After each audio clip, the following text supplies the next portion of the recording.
Di masa pandemi ini, sekolah telah diliburkan. Kalau di kota, anak-anak didik bisa belajar secara online. Tapi lain halnya dengan di pedalaman. Kekurangan fasilitas membuat mereka tidak dapat melakukan pembelajaran secara online. Nama saya Meus Tudina, saya guru pedalaman Tangan Pengharapan di Halmahera Utara dan bertugas di TK PAUD dan Bimbel Desa Kayu Atas. Saya memiliki pengalaman yang penuh tantangan di mana ketika saya pergi mengajar ke Desa Kayu Atas yang jarak dari tempat tinggal saya sekitar 3 km dan menggunakan kendaraan bermotor. Akan tetapi, walaupun demikian dengan keadaan tersebut, saya tetap mau pergi mengajar untuk bertemu dengan salah seorang anak didik saya yang dulu di kelas TKA. Yohanes Rusa, yang biasa dipanggil Anis, adalah salah satu anak yang dikunjungi oleh guru Tangan Pengharapan. Walaupun sekarang kegiatan belajar mengajar dilakukan dari rumah, tapi Anis tetap bersemangat untuk belajar.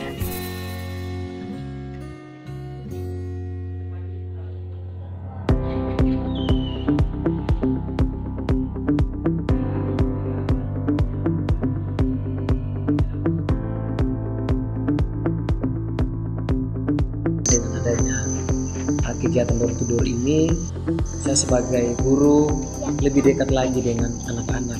Walaupun seringkali mereka meninggalkan kami, tidak ada di rumah dan tidak belajar bersama. Mudah-mudahan ke depan anak-anak ini menjadi anak yang lebih baik lagi. Dan harapan kami kiranya anak-anak kami yang ada di dalam Jawa Barat tetap sehat-sehat semuanya dan tetap mendapat pendidikan yang layak melalui Yayasan Tangan Pengharapan.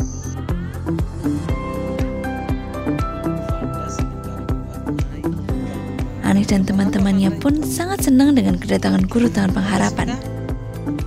Perkembangan yang baik dialami oleh Anis dan teman-temannya. Sekarang, mereka sudah dapat mengenal angka. Selain itu, mereka juga bisa membedakan bentuk bangun datar seperti segitiga, lingkaran, segi empat, dan persegi panjang. Mereka pun juga bisa membedakan warna. Kegiatan ini berjalan dengan lancar. Kedekatan guru, anak, dan orang tua semakin terbangun. Terima kasih kepada para donatur yang telah setia mendukung program Feeding Early Center di Desa Kayu Atas, Halmahera Utara. Bersama kita mendukung anak-anak yang ada di pedalaman Indonesia demi menggapai masa depan yang lebih baik. Helping people live a better life. Yang ini tertawa teman atau yang ini bermain bersama teman? Yang mana? Yang satu, yang ini atau ini? Menjadi guru pedalaman tidaklah mudah. Jauhnya perjalanan, tidak adanya listrik, sinyal, dan perbedaan bahasa merupakan tantangan yang harus mereka lalui. Jonathan, sebagai guru pedalaman yang telah diutus oleh Tangan Pengharapan, tidak menyerah, dan dia pun tetap bersemangat untuk menghadapi tantangan ini. Sekarang sekolah masih diliburkan karena pandemi COVID-19. Selamat pagi, sekarang saya akan mulai mengajar dan berjalan ke rumah anak yang ada di Desa Hia, jaraknya sekitar 500 meter. Dari sini, jalan yang saya lewati untuk sampai ke rumah anak.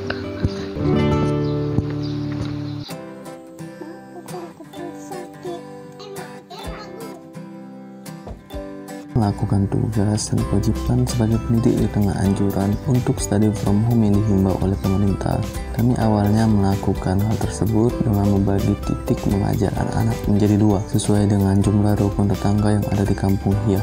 Hal ini kami lakukan karena awalnya kami memang akan mendatangi rumah anak tersebut satu persatu. Mereka sangat antusias, mereka sudah melihat kami, langsung berlari mendatangi kami yang akan berencana mengajar ke rumah salah seorang anak. Strategi ini terus kami lakukan setelah hampir 2 minggu, sembari menjelaskan ke mereka untuk tetap menunggu di rumah saja.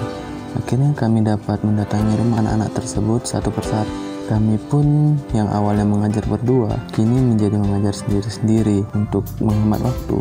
Karena biasanya ketika siang hari, anak tersebut sudah diajak ke kebun oleh orang tuanya. Banyak hal yang kami dapatkan selama kami mengajar dari rumah ke rumah. Kami dapat mengetahui rumah anak tersebut, kami dapat mengetahui siapa orang tuanya, dan juga kami semakin dekat dengan anak tersebut dan juga orang tuanya. Hal ini sangat diperlukan karena Desa Hia adalah senter baru Tangan Pengharapan.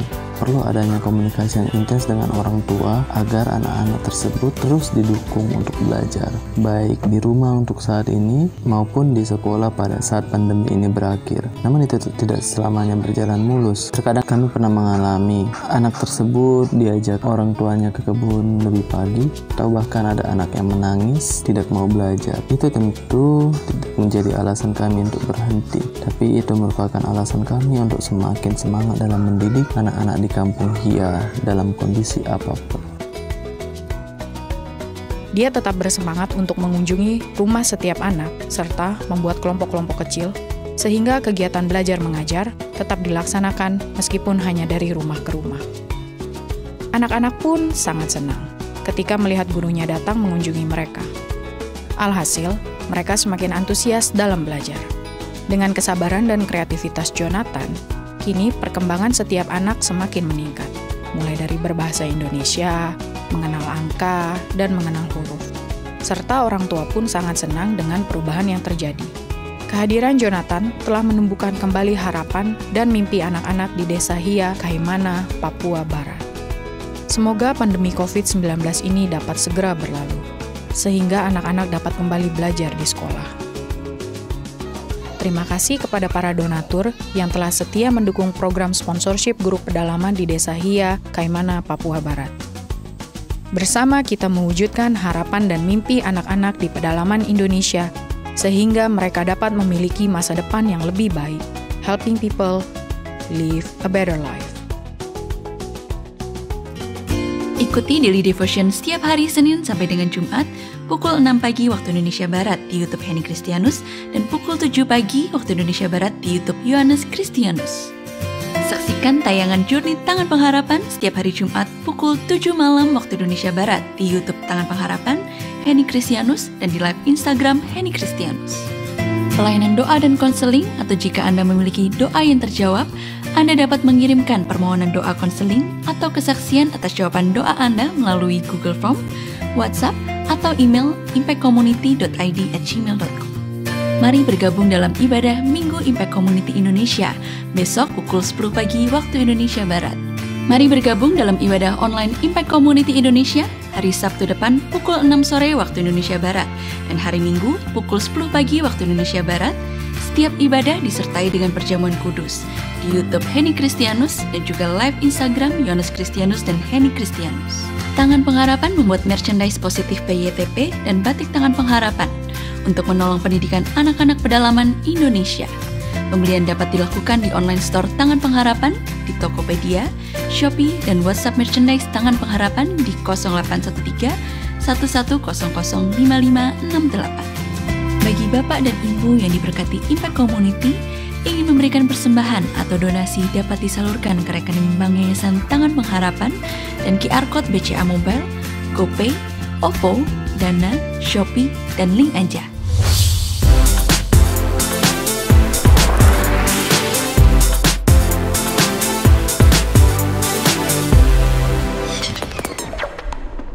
Salam damai sejahtera buat kita semua. Suatu kehormatan kembali boleh menyambut Bapak Ibu pada ibadah weekend service pada tanggal 3 Oktober 2020. Sebentar ibadah akan dimulai, tapi sebelumnya kita akan menyaksikan video bersama berkat bantuan Bapak Ibu kepada mereka yang membutuhkan pada masa pandemi COVID-19. Demikian videonya. Saya Ibu Deni, pekerjaan saya usaha kecil-kecilan. Contohnya masak dan masakan itu lalu dijual. Saya udah kira-kira menjalani usaha ini kira-kira 15 tahunan. Saya ini adalah dibilang tulang punggung keluarga.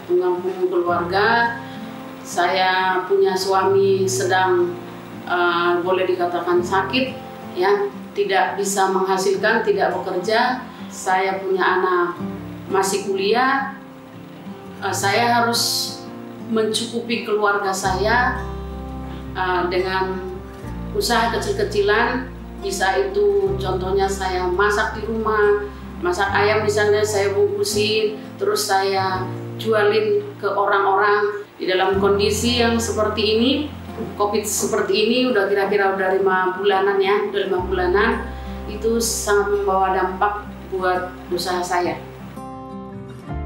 Bersyukur hari ini ada pesanan 200 dari Tangan Pengharapan. Saya sungguh sangat bersyukur karena itu bisa membantu perekonomian saya di rumah tangga saya. Tangan Pengharapan sudah masuk di minggu ke-32 dalam membantu masyarakat melalui program Peduli Sesama yang memberikan sembako, dana tunai, dan makanan siap saji kepada keluarga-keluarga yang harus terpaksa tinggal di jalanan di masa pandemi ini. Pada program ini juga, Tangan Pengharapan membantu pedagang makanan yang harus kehilangan omset saat berkurangnya pembeli di masa COVID seperti ini. Sampai saat ini, kita telah memberikan 400 hingga 600 makanan siap saji setiap minggunya kepada masyarakat jalanan yang membutuhkan. Kami sangat senang bisa membantu para pedagang dan juga setiap masyarakat yang membutuhkan. Di masa seperti ini, selama kita tidak menyerah, akan selalu ada jalan yang terbuka saat kita berusaha. Sampai hari ini, ya kalau dalam rumah tangga itu kan ada beras ya, kebutuhan itu nomor 1 beras. Sampai hari ini nggak pernah kosong beras. Belum masuk ke tempatnya, udah ada masuk ke tempatnya, sudah ada stok. Banyak banget cara sih. Karena saya selalu bilang tanamkan di hidup saya, di hati saya, seluruh hidup saya. Aku hidup bukan karena karena melihat. Kalau melihat dengan keadaan kita, dengan gaji kita nggak cukup aku untuk memenuhi keluarga aku di rumah, sampai anak kuliah. Tetapi aku percaya bahwa hidup saya ada di dalam tangan Tuhan. Tuhan yang ngatur semua kebutuhan saya. Terima kasih kepada setiap donatur yang setia mendukung program Peduli Sesama Tangan Pengharapan. Pada minggu ke-32 ini, tim Peduli Sesama telah menyalurkan 500 APD, 500 makanan siap saji, 765 paket sembako dan dana tunai kepada 27 kepala keluarga. Total bantuan yang telah disalurkan sebanyak 3.992 APD yang disalurkan ke rumah sakit dan puskesmas, 9.333 paket makanan siap saji beserta sarung, lotion anti nyamuk dan masker, 22.260 paket sembako, dan bantuan dana tunai kepada 1.313 kepala keluarga yang membutuhkan. Peduli Sesama Tangan Pengharapan telah menjangkau 111 titik lokasi yang tersebar di seluruh pedalaman Indonesia, seperti Nias, Sumatera Utara, Mentawai, Pekanbaru, Bengkulu, Lampung, Kalimantan Barat, Kalimantan Tengah dan Timur, Jakarta, Bogor, Bekasi, Tangerang, Jawa Barat, Jawa Tengah dan Yogyakarta, Jawa Timur, Sumba, Timur NTT, Loji Sulawesi Tengah, Maluku Utara, Papua Barat, dan Papua. Bagi Bapak Ibu Saudara yang ingin ikut serta membantu dan memberikan donasi Peduli Sesama, dapat mengirimkan melalui rekening BCA, BNI, Mandiri, PayPal, dan juga QR Code pembayaran elektronik lainnya atas nama Yayasan Tangan Pengharapan dengan mencantumkan keterangan transfer Peduli Sesama. Dan mohon kirimkan bukti transfer ke call center kami melalui nomor WA 0811 977 7745. Hidup ini indah, seindah saat kita dapat berbagi dengan sesama. Terima kasih kepada para donatur yang membantu mereka yang membutuhkan melalui pertolongan Yayasan Tangan Pengharapan. Helping people live a better life. Setulus hati mengucapkan banyak terima kasih atas support dan dukungan Bapak Ibu. Sampai dengan minggu ke-32 kita masih bisa memberikan bantuan buat mereka yang membutuhkan pada masa pandemi COVID-19. Dalam kesempatan ini kami ingin memperkenalkan produk merchandise Tangan Pengharapan, di mana seluruh keuntungan daripada merchandise Tangan Pengharapan ini kami komitmen untuk menyalurkan keuntungan bagi pendidikan anak-anak di pedalaman Indonesia. Kebetulan pada minggu ini ada promo dengan merchandise tertentu. Anda bisa mendapatkan buy 2 get 1 free, beli 2 gratis 1 buah kaos. Atau Anda bisa beli 2 tumbler yang menarik Tangan Pengharapan, Anda bisa mendapatkan gratis 1 tumbler secara cuma-cuma.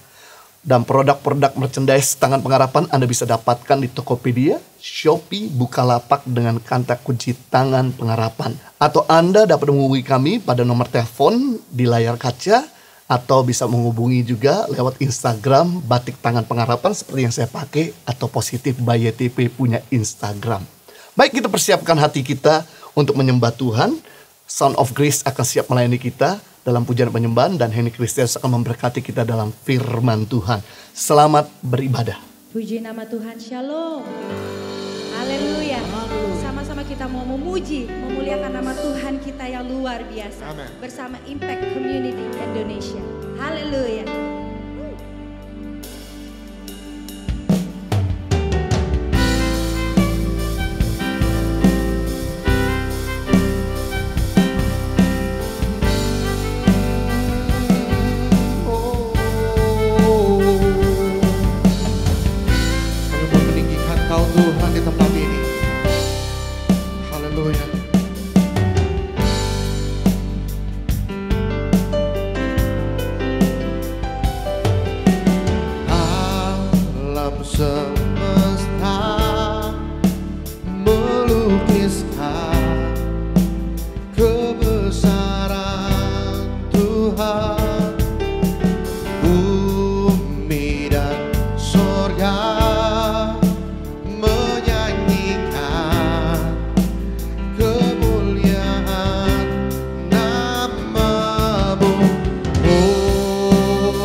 Kemuliaan namamu, oh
dipuji, disembah.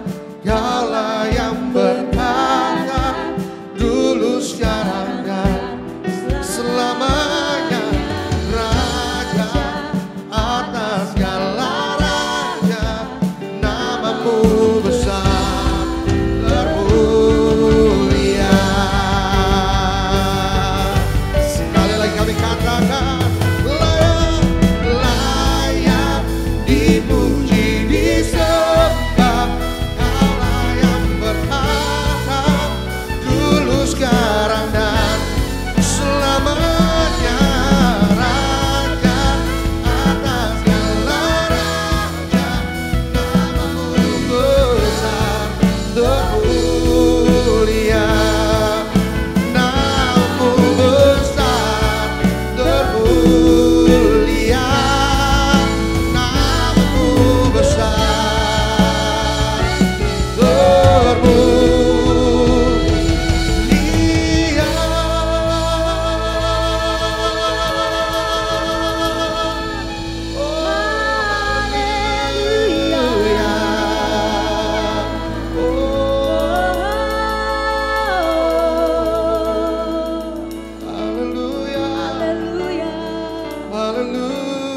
Sungguh kami bersyukur kami punya Allah seperti Engkau. Sebab Engkau Allah yang dahsyat. Tidak pernah sedetik pun Engkau meninggalkan kami Tuhan. Untuk itu saat ini kami mau memuji Engkau lebih lagi. Karena Engkau luar biasa buat setiap kami. Terpuji namamu Tuhan. Mari semua saudara dimanapun Anda berada saat ini yang siap, katakan amin. Engkau bertata di atas pujian namamu Tuhan. Haleluya.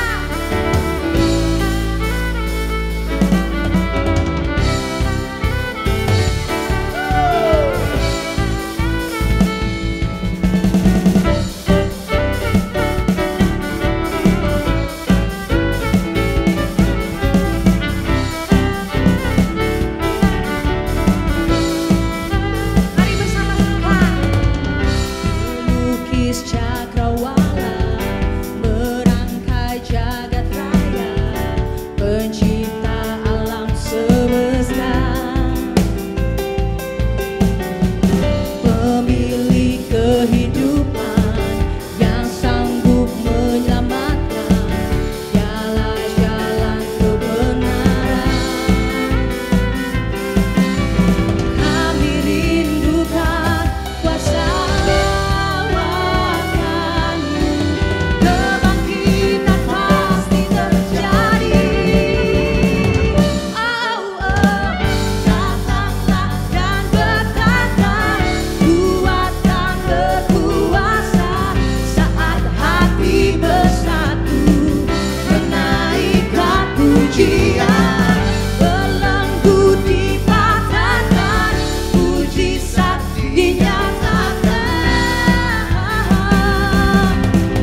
pujian, belenggu dipatahkan, mujizat dinyatakan.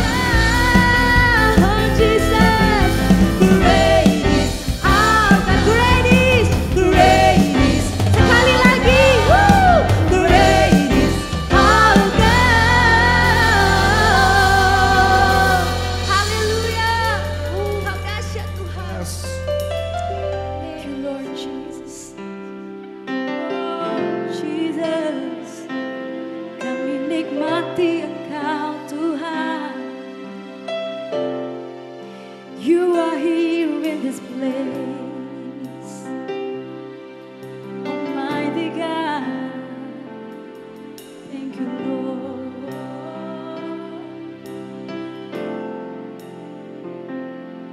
Kami sembah Engkau Tuhan kami yang hidup.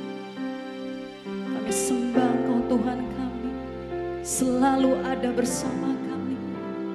Thank you Lord Jesus.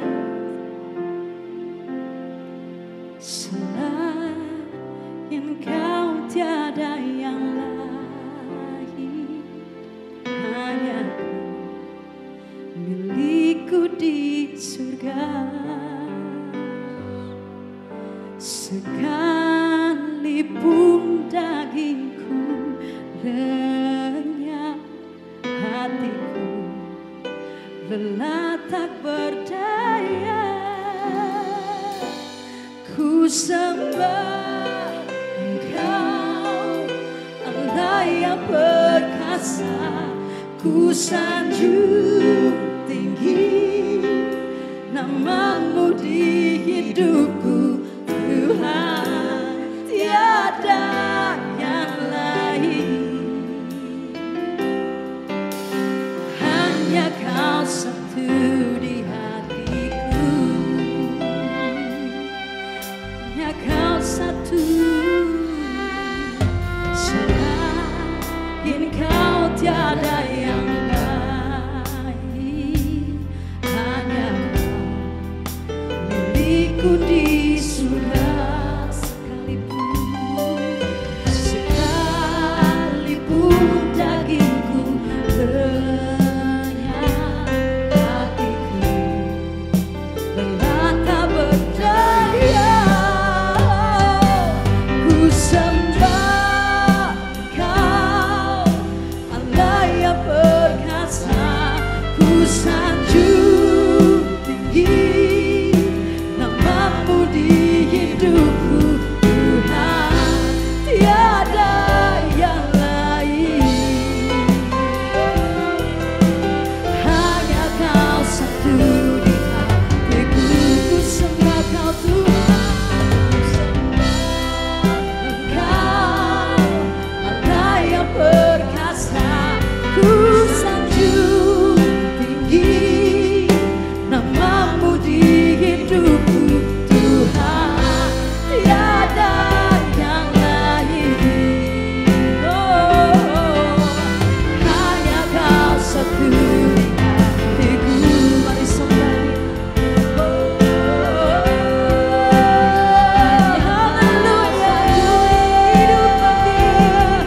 Halo Impact Community Indonesia, salam sejahtera bagi kita semua. Senang sekali saya bisa kembali melayani Anda dalam ibadah online.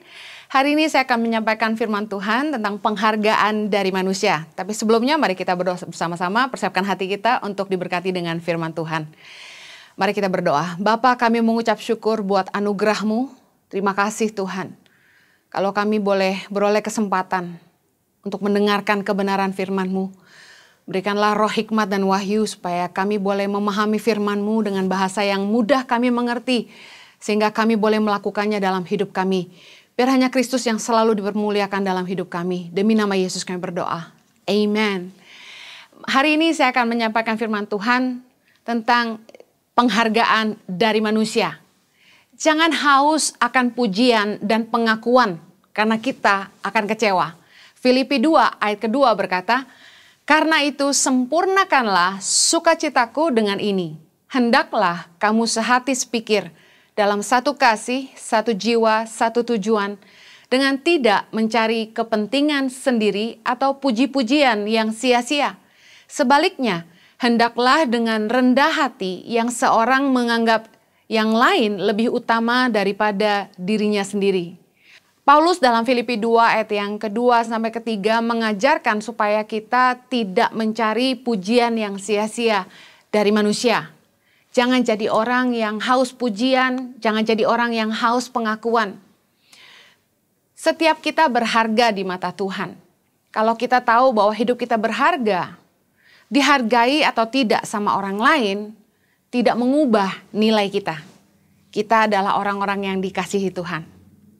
Bagi Anda yang ingin dihargai oleh orang lain, Anda ingin mengejar sebuah penghargaan, tahukah Anda bahwa fokus Anda harusnya bukanlah mengejar penghargaan, tapi memastikan bagaimana hidup Anda berharga, punya nilai.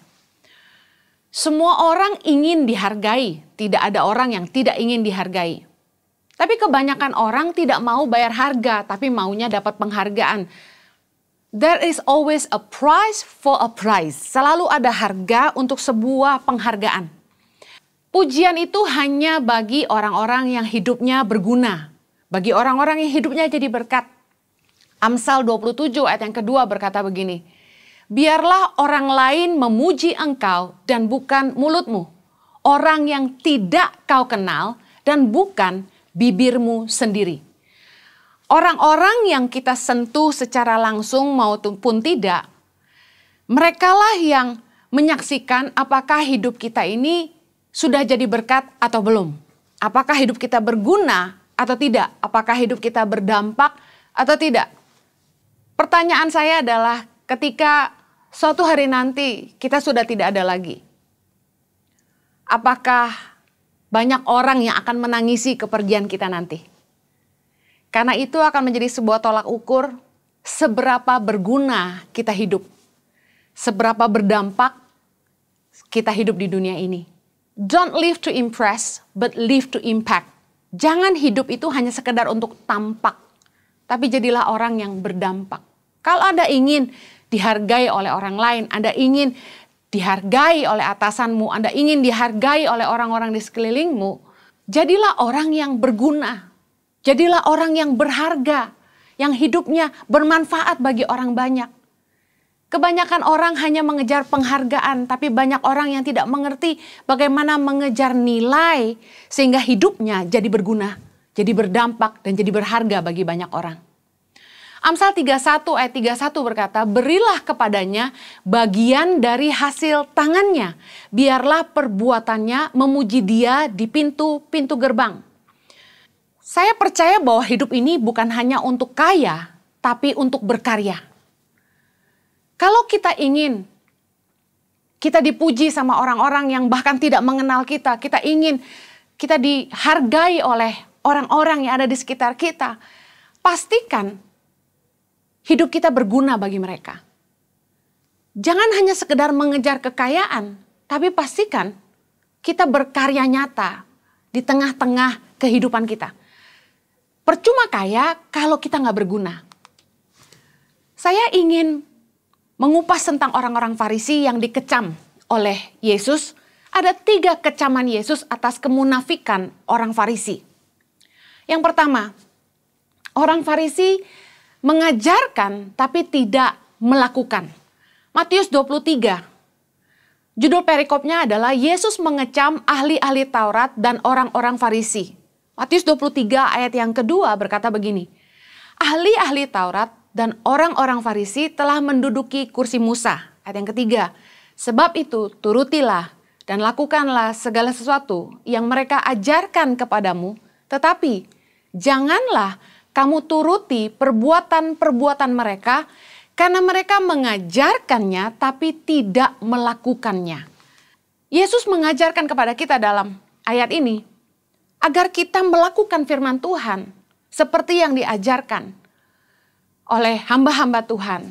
Kita harus melakukan kebenaran, tapi jangan menuruti perbuatan-perbuatan beberapa orang yang membuat kita kecewa.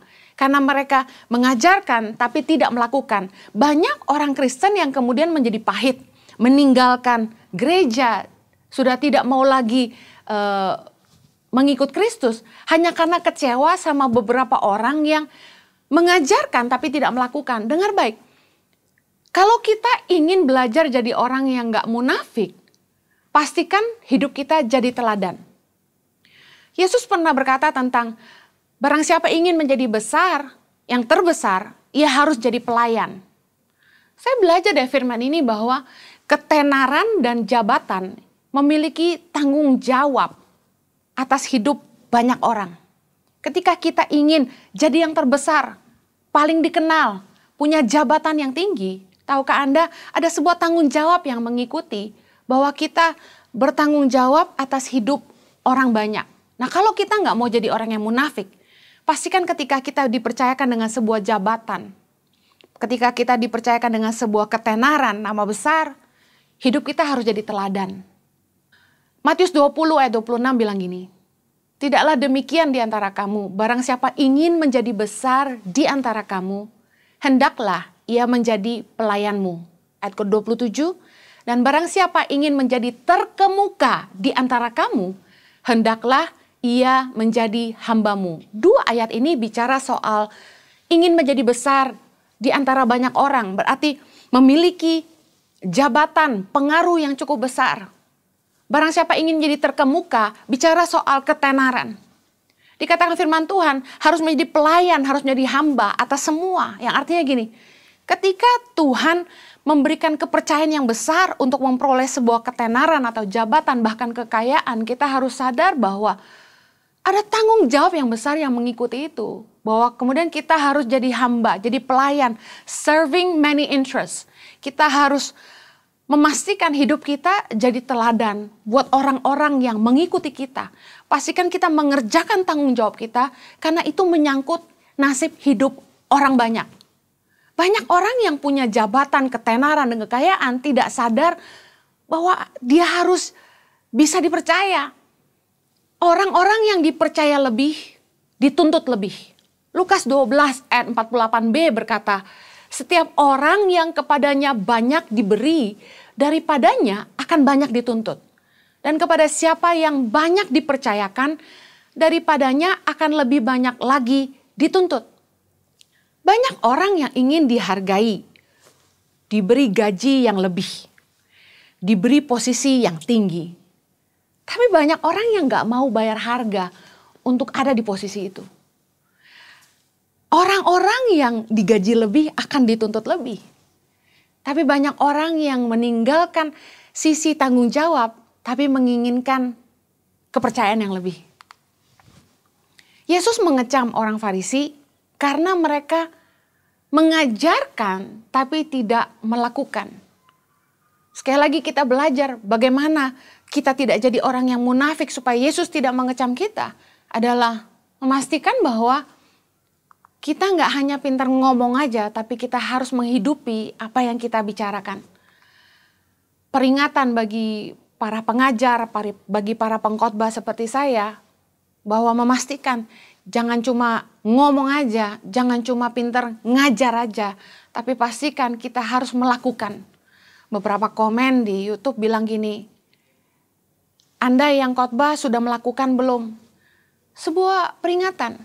Karena firman Tuhan berkata dalam 1 Korintus 9 ayat 27, tetapi aku melatih tubuhku dan menguasainya seluruhnya, supaya sesudah memberitakan Injil kepada orang lain, jangan aku sendiri ditolak. Mengerikan banget bagi seorang hamba Tuhan. Ini yang selalu saya ingatkan kepada diri saya sendiri. Jangan sampai saya khotbah sesuatu yang saya nggak hidupi. Karena sia-sia ngajar orang lain, diri sendiri nggak selamat. 1 Korintus 9 ayat 27 bilang, supaya jangan sesudah memberitakan Injil kepada orang lain, jangan aku sendiri ditolak. Lebih baik nggak pelayanan tapi selamat. Sebuah peringatan. Jangan sampai kita ngajarin orang tapi kita sendiri nggak melakukan. Makanya saya malas bikin khotbah yang terlalu sulit, terlalu jelimet. Karena saya ingin belajar mengajarkan apa yang saya sudah hidupi. Mungkin Anda belum baca Alkitab, satu Alkitab habis. Tapi saya mau katakan gini, mungkin Anda cuma tahu 1-2 ayat. Enggak apa-apa, tapi Anda harus sungguh-sungguh menghidupinya. Percuma tahu banyak tapi tidak melakukan. Sebuah peringatan buat kita. Yesus mengecam orang Farisi karena kemunafikan mereka. Kenapa mereka munafik? Karena mereka mengajarkan tapi tidak melakukan.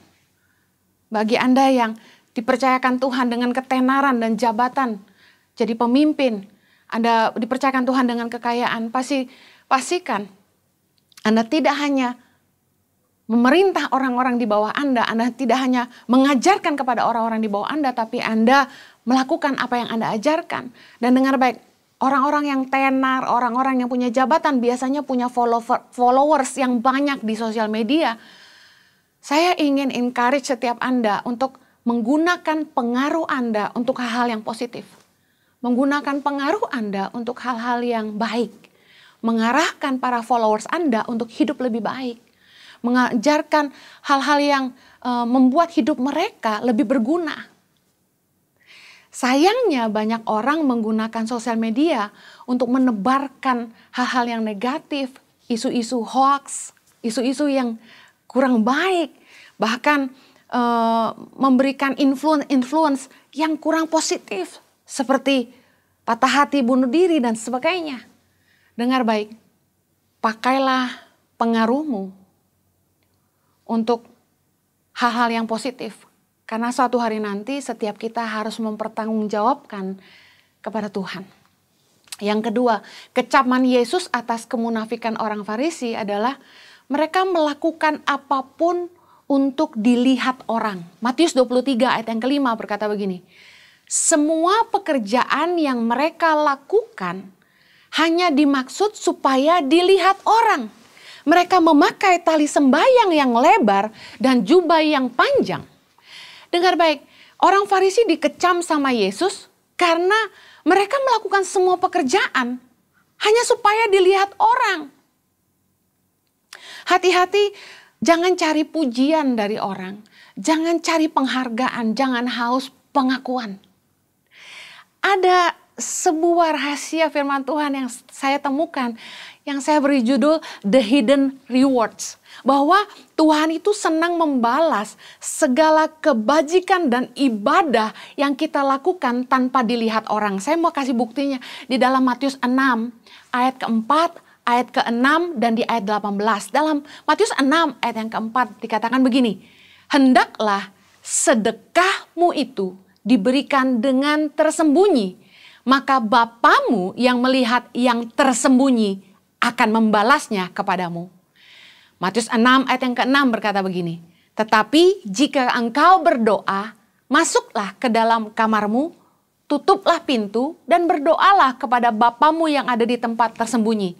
Maka Bapamu yang melihat yang tersembunyi akan membalasnya kepadamu. Sekali lagi, ayat yang ke-18, Matius 6 ayat 18 berkata begini, supaya jangan dilihat oleh orang bahwa engkau sedang berpuasa, melainkan hanya oleh Bapamu yang ada di tempat tersembunyi. Maka Bapamu yang melihat yang tersembunyi akan membalasnya kepadamu 3 kali. Di ayat Matius 6, ayat 4, ayat ke-6 dan ayat 18 diulangi kata-kata yang sama. Bapamu yang melihat yang tersembunyi akan membalasnya kepadamu. Ketika kita melakukan ibadah, bersedekah, berdoa, dan berpuasa, Tuhan mau kita lakukan itu dengan ketulusan. Bukan untuk dilihat orang. Bukan supaya kita dipuji. Belajar dari kecaman Yesus atas kemunafikan orang Farisi. Mereka melakukan semuanya itu hanya untuk dilihat orang. Tahukah Anda, ketika kita melakukan sebuah kebajikan yang tidak dilihat oleh orang, ada satu resiko bahwa orang nggak akan tahu bahwa kita berbuat baik sama mereka. Dan otomatis mereka nggak akan berterima kasih sama kita. Dan bahkan mungkin pemberian kita yang kita lakukan dengan diam-diam itu membuat orang itu biasa aja sama kita. Saya mau bilang begini, Tuhan akan membalas segala kebajikan yang kita lakukan tanpa dilihat orang. Yang artinya gini, ketika manusia tidak tahu bersyukur, ketika manusia tidak membalas perbuatan baik kita, maka kita sedang memberi kesempatan kepada Allah untuk membalasnya bagi kita. Tuhan sangat senang memberkati orang-orang yang melakukan semuanya dengan ketulusan. Yang ketiga, kecaman Yesus atas kemunafikan orang Farisi adalah karena mereka gila hormat. Matius 23 ayat yang ke-6. Mereka suka duduk di tempat terhormat, dalam perjamuan dan di tempat terdepan di rumah ibadat. Mereka suka menerima penghormatan di pasar dan suka dipanggil rabi. Sekali lagi, jangan mengejar penghargaan dari manusia. Jangan haus pujian, jangan haus pengakuan, jangan gila hormat. Jangan sampai kita cari penghormatan dari manusia. Banyak orang yang ketika datang ke sebuah pesta, mereka lebih milih duduk di tempat terdepan. Siapa sih yang gak suka dapat kursi terhormat? Siapa sih yang gak suka dihargai? Tapi firman Tuhan mengajar kita, jangan suka duduk di tempat-tempat terhormat. Bahkan dalam salah satu perikop, Yesus mengajarkan gini, ketika engkau datang ke sebuah perjamuan, jangan duduk di tempat yang terhormat supaya jangan sampai ada orang yang harusnya duduk di situ, engkau diusir setelah itu. Lebih baik kita duduk di belakang, kalaupun tuan rumah menganggap kita layak duduk paling depan, biarlah mereka yang mengundang kita untuk pindah ke depan. Nah biasanya kalau saya datang ke sebuah gereja, kalau saya nggak persilakan duduk di depan, saya selalu cari tempat duduk di belakang. Artinya gini, kita harus belajar rendah hati. Jangan merasa karena kita yang dikenal, kita yang harusnya diberi tempat duduk paling depan, kan kita punya jabatan, kan kita yang nyumbang di sini, kita yang nabur di sini. Dengar baik, jangan tinggi hati. Amsal 27 ayat 1 bilang gini, janganlah memuji diri karena esok hari, karena engkau tidak tahu apa yang akan terjadi hari itu. Belajarlah rendah hati, biarlah hanya Tuhan yang ditinggikan dalam hidup kita. Satu hari saya datang ke Halmahera untuk meresmikan gedung sekolah yang Tangan Pengharapan bangun untuk anak-anak di Kau Barat. Kebetulan ada teman di sana juga yang membantu untuk mengarrange semuanya. Kursi depan diduduki oleh para pejabat yang diundang datang untuk meresmikan waktu itu gubernur. Saya lupa tahun berapa. Terkejut kami karena gubernur membawa pasukannya, lalu semua berebutan duduk di depan, dan alhasil saya yang tuan rumah duduk di belakang. Tapi saya tidak marah sama sekali, saya tetap duduk di belakang aja. Saya bisa melihat bahwa firman Tuhan ini benar, bahwa orang itu lebih suka duduk paling depan. Orang tuh suka duduk di tempat yang terhormat. Semua orang pengen dihormati, pengen dihargai. Tapi izinkan saya untuk menutup khotbah ini dengan bilang gini, kejarlah pujian dari Tuhan, bukan dari manusia. Apalah artinya pujian dari manusia? Ketika kita berbuat baik sama orang dan mereka cuma bilang gini, terima kasih banyak, Tuhan memberkati. Terima kasih loh, kamu baik banget. Thank you banget loh, kamu sangat murah hati. Saya mau bilang, Cuma segitu aja. Tapi kalau manusia nggak balas kebaikan kita, kalau manusia nggak tahu berterima kasih, kalau manusia nggak balas semua kebaikan yang kita kasih sama mereka, jangan kecewa. Bahkan kalau mereka nggak muji kita, jangan kecewa. Karena apa yang manusia nggak balas, itu bagian Tuhan yang membalasnya. 1 Korintus 10 ayat 18 bilang begini, sebab bukan orang yang memuji diri yang tahan uji, melainkan orang yang dipuji Tuhan. Jangan cari pujian dari manusia. Jangan cari penghargaan dari manusia. Carilah pujian dari Tuhan. Karena itu jauh lebih berharga. Pada akhirnya yang akan menilai hidup kita adalah Tuhan dan bukan manusia. Saya berdoa agar setiap kita, fokus kita bukan cari penghargaan, tapi memastikan hidup kita punya nilai. Hidup kita berharga dan hidup kita berdampak, berguna buat hidup orang banyak. Biarlah karya-karya kita yang lebih bercerita dan bukan mulut kita sendiri. Tuhan berkati, mari kita berdoa. Bapa, terima kasih, biar kiranya anugerah-Mu menolong setiap kami Tuhan. Supaya kami nggak jadi orang yang gila hormat, nggak jadi orang-orang munafik yang cuma melakukan segala sesuatu untuk dilihat orang. Nggak cari puji-pujian yang sia-sia dari manusia Tuhan. Biarlah kami senantiasa fokus hidup kami hanya melakukan apa yang Tuhan percayakan dalam hidup kami. Biarlah kiranya Engkau berkenan Tuhan, dan kami percaya lebih penting pujian dari Tuhan daripada manusia.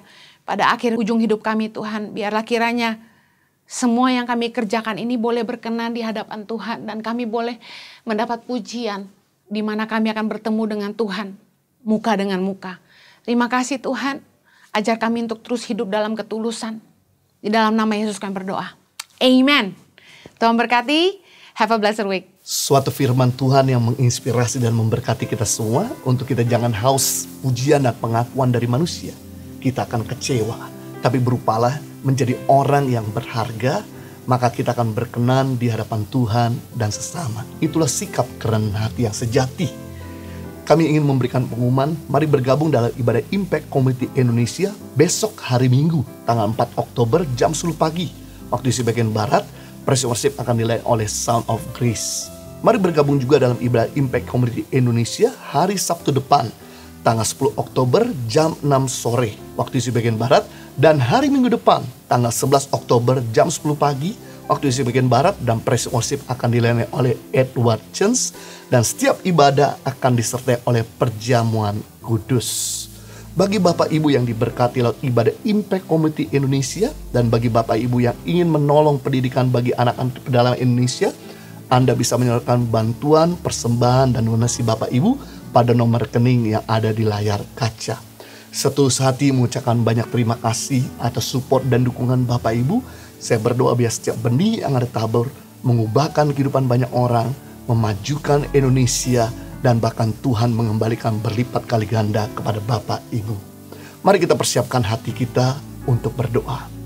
Bapa di surga, kami bersyukur untuk ibadah di mana Tuhan telah menyertai dari awal, pertengahan sampai akhir. Segala kemuliaan kami kembalikan kepada Tuhan. Kami berdoa kalau ada di antara setiap yang menyaksikan ibadah ini dalam keadaan sakit, kami minta Jehovah Rafa datang boleh menyembuhkan, menjamah dari ujung kepala hingga ujung kaki. Ada kuasa mujizat kesembuhan Tuhan. Bagimu tidak ada yang mustahil. Engkau yang sanggup menyembuhkan yang buta melihat, tuli mendengar, yang lumpuh berjalan. Maka Tuhan yang sama juga sanggup menyembuhkan segala sakit penyakit yang sedang dihadapi oleh yang menyaksikan ibadah pada saat ini. Kami juga berdoa kalau ada di antara kami yang menyaksikan ibadah dalam keadaan membutuhkan. Engkau Jehovah Jireh. Engkau sanggup untuk menyediakan segala yang dibutuhkan oleh umat-Mu. Menurut kekayaan dan kemuliaan-Mu. Kami minta Engkau boleh hadir, membela, menolong segala kebutuhan mereka. Mereka yang butuh keturunan, Tuhan berikan buah hati. Mereka yang membutuhkan pasangan hidup, biar Tuhan memberikan pasangan hidup yang terbaik. Mereka membutuhkan pekerjaan, biar Tuhan memberikan pekerjaan cocok buat mereka. Buat mereka yang membutuhkan usaha, biar Tuhan memberikan usaha yang lancar, usaha yang baru. Buat mereka yang stuck dalam ekonomi, biar berkat tak terduga-duga hadir dalam kehidupan mereka. Buat mereka yang sedang menghadapi pergumulan dalam kehidupan, Tuhan tolong, Tuhan bela, Tuhan dengar, Tuhan hadir, Tuhan berikan jalan keluar. Karena pencobaan yang mereka hadapi tidak pernah melebihi kekuatan mereka. Tuhan pasti berikan kemampuan dan jalan keluar tepat pada waktunya. Saat ini kami berdoa buat tim garda depan Indonesia yang selalu berjuang dalam menolong setiap pasien yang kena COVID. Biar Tuhan memberikan perlindungan yang sempurna buat tim medis kami. Supaya mereka tidak tertular, mereka boleh melayani pasien dengan sukacita, dan pasien dilayani pun bisa bekerja sama dan cepat disembuhkan. Kami berdoa untuk bangsa Indonesia, Tuhan jaga, Tuhan lindungi. Setiap atmosfer di negara kami, dari Sabang sampai Merauke, dari setiap kota demi kota, dari setiap daerah demi daerah, setiap desa demi desa, dengan atmosfer yang bersih dari COVID-19. Engkau memberikan hikmat buat tim dari pemimpin, dari jajaran yang paling tinggi, Bapak Presiden bersama dengan Wakil Presiden, bersama dengan Gubernur, Wakil Gubernur, sampai jajaran yang paling bawah, bahkan semua kabinet para menteri.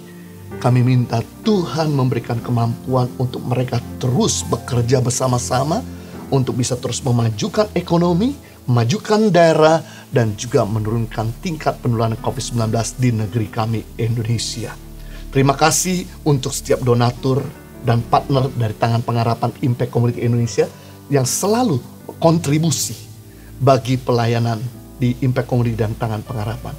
Kami berdoa biar setiap benih yang mereka tabur Tuhan kembalikan, sehingga usaha mereka makin lancar, karir mereka semakin baik, kesehatan mereka makin prima, studi anak-anak mereka berhasil, hubungan keluarga semakin harmonis, pelayanan mereka berdampak, mereka terus boleh berjalan from glory to glory, success to success, victory to victorious. Mari kita angkat dua tangan kita dan kita pandang wajah Bapa di surga, dan kita terima berkat daripada Tuhan. Kiranya Tuhan memberkati engkau berlimpah-limpah, memperluas darahmu ke kanan ke kiri, mengangkat karirmu tinggi-tinggi. Kiranya Tuhan melindungi engkau dari segala malapetaka, sakit penyakit, bahkan COVID-19 sekalipun. Dan kiranya berkat yang ada di bawah bumi, muka bumi, bahkan di atas bumi ini, tercurah melimpah-limpah dalam hidupmu, sehingga hidupmu bukan sekadar diberkati, tapi jadi berkat buat banyak orang. Hamba materaikan dengan firman kasih karuniamu, di dalam nama Tuhan Yesus Kristus, kita semua sudah diberkati, sama-sama katakan amin. Puji Tuhan, Anda telah menyaksikan ibadah Impact Community. Terima kasih untuk dukungan dan support Bapak Ibu, dan hadir dalam ibadah Impact Community sampai akhirnya. Kami berdoa agar Bapak Ibu tetap ditolong, dibela, dan dibantu Tuhan. Have a good weekend. God bless you. Sampai ketemu besok. Kau Allah yang besar, ajaib dan mulia. Kau Yesus yang selalu membuatku terpesona. Segala pujian bagimu ya Tuhan. Hanya Kau yang layak ku agungkan. Kau Allah yang besar, ajaib dan mulia. Kau Yesus yang selalu membuatku terpesona. Segala pujian bagimu ya Tuhan.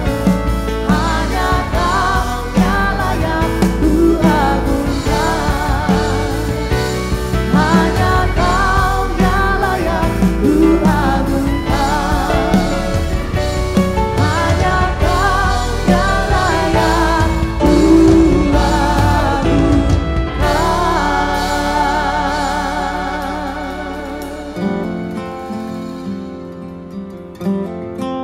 Saya Ibu Deni, pekerjaan saya usaha kecil-kecilan, contohnya masak dan masakan itu lalu dijual.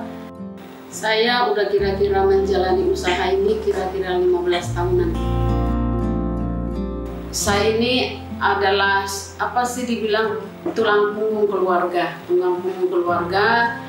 Saya punya suami sedang boleh dikatakan sakit, ya, tidak bisa menghasilkan, tidak bekerja. Saya punya anak masih kuliah. Saya harus mencukupi keluarga saya dengan usaha kecil-kecilan. Bisa itu contohnya saya masak di rumah, masak ayam misalnya saya bungkusin, terus saya jualin ke orang-orang. Di dalam kondisi yang seperti ini, COVID seperti ini udah kira-kira udah 5 bulanan ya, udah 5 bulanan, itu sangat membawa dampak buat usaha saya. Bersyukur hari ini ada pesanan 200 dari tangan pengharapan. Saya sungguh sangat bersyukur karena itu bisa membantu perekonomian saya di rumah tangga saya. Tangan Pengharapan sudah masuk di minggu ke-32 dalam membantu masyarakat melalui program Peduli Sesama yang memberikan sembako, dana tunai, dan makanan siap saji kepada keluarga-keluarga yang harus terpaksa tinggal di jalanan di masa pandemi ini. Pada program ini juga, Tangan Pengharapan membantu pedagang makanan yang harus kehilangan omset saat berkurangnya pembeli di masa COVID seperti ini. Sampai saat ini, kita telah memberikan 400 hingga 600 makanan siap saji setiap minggunya kepada masyarakat jalanan yang membutuhkan. Kami sangat senang bisa membantu para pedagang dan juga setiap masyarakat yang membutuhkan. Di masa seperti ini, selama kita tidak menyerah, akan selalu ada jalan yang terbuka saat kita berusaha. Sampai hari ini, ya kalau dulu rumah tangga itu kan ada beras ya, kebutuhan itu nomor 1 beras. Sampai hari ini nggak pernah kosong beras. Belum masuk ke tempatnya, udah ada masuk ke tempatnya, sudah ada stok. Banyak banget cara Tuhan sih. Karena saya selalu bilang tanamkan di hidup saya, di hati saya, seluruh hidup saya. Aku hidup bukan karena melihat. Kalau melihat dengan keadaan kita, dengan gaji kita nggak cukup aku untuk memenuhi keluarga aku di rumah, saya anak kuliah. Tetapi aku percaya bahwa hidup saya ada di dalam tangan Tuhan. Tuhan yang ngatur semua kebutuhan saya. Terima kasih kepada setiap donatur yang setia mendukung program Peduli Sesama Tangan Pengharapan. Pada minggu ke-32 ini, tim Peduli Sesama telah menyalurkan 500 APD, 500 makanan siap saji, 765 paket sembako dan dana tunai kepada 27 kepala keluarga. Total bantuan yang telah disalurkan sebanyak 3.992 APD yang disalurkan ke rumah sakit dan puskesmas, 9.333 paket makanan siap saji beserta sarung, lotion anti nyamuk dan masker, 22.260 paket sembako, dan bantuan dana tunai kepada 1.313 kepala keluarga yang membutuhkan. Peduli Sesama Tangan Pengharapan telah menjangkau 111 titik lokasi yang tersebar di seluruh pedalaman Indonesia, seperti Nias, Sumatera Utara, Mentawai, Pekanbaru, Bengkulu, Lampung, Kalimantan Barat, Kalimantan Tengah dan Timur, Jakarta, Bogor, Bekasi, Tangerang, Jawa Barat, Jawa Tengah dan Yogyakarta, Jawa Timur, Sumba, Timur NTT, Loji Sulawesi Tengah, Maluku Utara, Papua Barat, dan Papua. Bagi Bapak Ibu Saudara yang ingin ikut serta membantu dan memberikan donasi Peduli Sesama, dapat mengirimkan melalui rekening BCA, BNI, Mandiri, PayPal, dan juga QR Code pembayaran elektronik lainnya atas nama Yayasan Tangan Pengharapan dengan mencantumkan keterangan transfer Peduli Sesama. Dan mohon kirimkan bukti transfer ke call center kami melalui nomor WA 0811 977 7745. Hidup ini indah, seindah saat kita dapat berbagi dengan sesama. Terima kasih kepada para donatur yang membantu mereka yang membutuhkan melalui pertolongan Yayasan Tangan Pengharapan. Helping people live a better life.